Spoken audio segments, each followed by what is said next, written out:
خلاص السفرية اتصلوا بيكم النهارده حمادة أنور وجمعوا الناس. كلمونا كلنا منتظرين. انا اساسا كلنا ما سافرناش عشان مستنيين نشوف هنعمل ايه.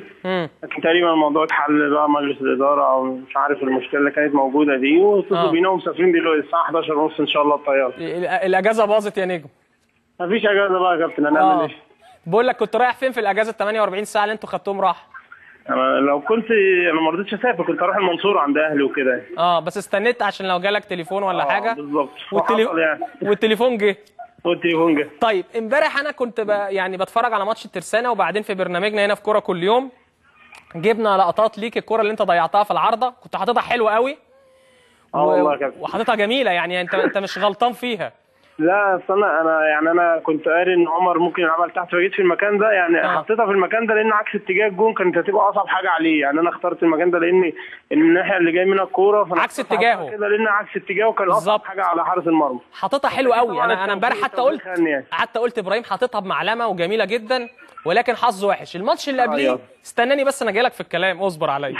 الماتش اللي قبليه ماتش الانتاج الحربي، فتح الله حطها في العارضه، رجعت لك وانت واقف جوه الجول، رحت حاططها في العارضه في القائم.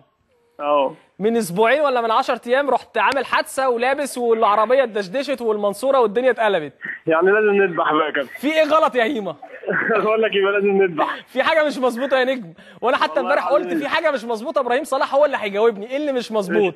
مش عارف والله يا كابتن، يعني طبعا الحمد لله على كل شيء، ده قدر الله ما شاء فعل، ده نصيبي طبعا، وانا بحمد ربنا على كل شيء. لكن مش عارف ان شاء الله، يعني انا بسعى وبجتهد. ده ممكن الفتره الاخيره ان انا بدات العب بطريقه اللي هي تخليني اروح على الجون كتير، اليكس ونور في نص الملعب، وانا بقيت اروح على الجون كتير، فدي حاجه كويسه. انا حطيت الكره في العرض كذا مره، بس دي حاجه كويسه يعني. انا ما عنديش اي مشكله. هل الموضوع الجون واضيع، فدي مش مشكله يعني. هل الموضوع ده مرتبط بالتجديد في حاجه كده يعني في السر بتتم ولا حاا؟ لا مفيش حاجه في السر. يا هيما قول لي يا هيما. والله يا كابتن كله هينكشف ويبان.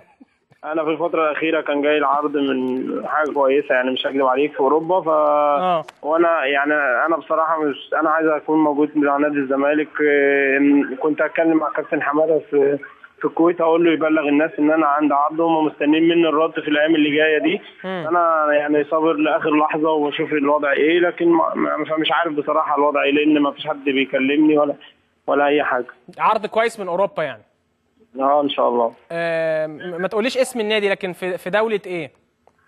لسه والله يا كابتن، ان شاء الله لو الامور ما اتظبطتش والموضوع هيبقى تمام خلاص. ايه؟ سعيد بيهزر. مين اللي بيهزر؟ احمد عيد. احمد عيد ده احمد عيد كمان دمه خفيف قوي. شربات. ما بيهزر احمد عيد، ما بيسيبش حاجه، على طول هزار يا كابتن. طيب يعني العرض قوي ماديا يا ابراهيم؟ والله مش موضوع قوي ماديا خالص. انا بصراحه يعني انا نفسي اشوف الاحتراف في اوروبا، اكيد حلم لاي حد، فانا بتمنى يعني نفسي فيه. لكن انا صابر كنت مستني الزمالك وصابر وموجود، ومش عارف الايام اللي جايه يحصل فيها ايه بصراحه. برضه لسه ما فيش حد قاعد معاك عشان موضوع التجديد في الزمالك؟ هي دي المشكله والله يا كابتن، ما فيش حد حتى من الناس خالص، ولا حد اتكلم معاك يا ابراهيم خالص؟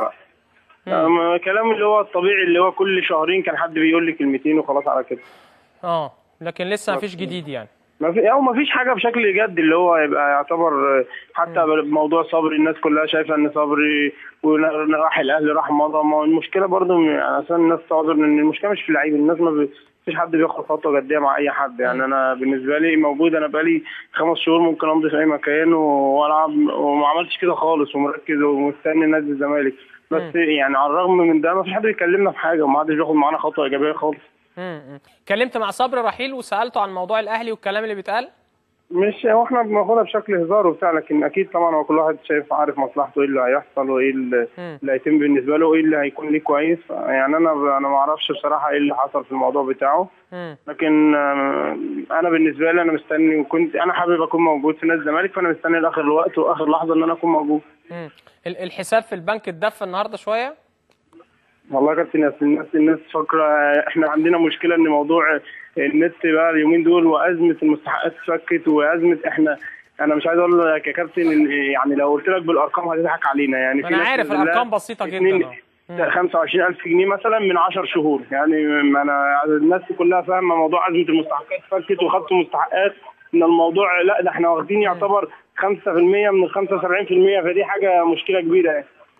بس الحمد لله احنا راضيين باي حاجه، احنا ما كناش بناخد حاجه خالص، لما بناخد حاجه تمشي الامور ما راضيين وما بنقولش حاجه يعني الحمد لله.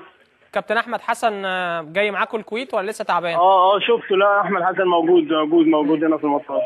امال مين السبعه 8 اللي هيسافروا بكره؟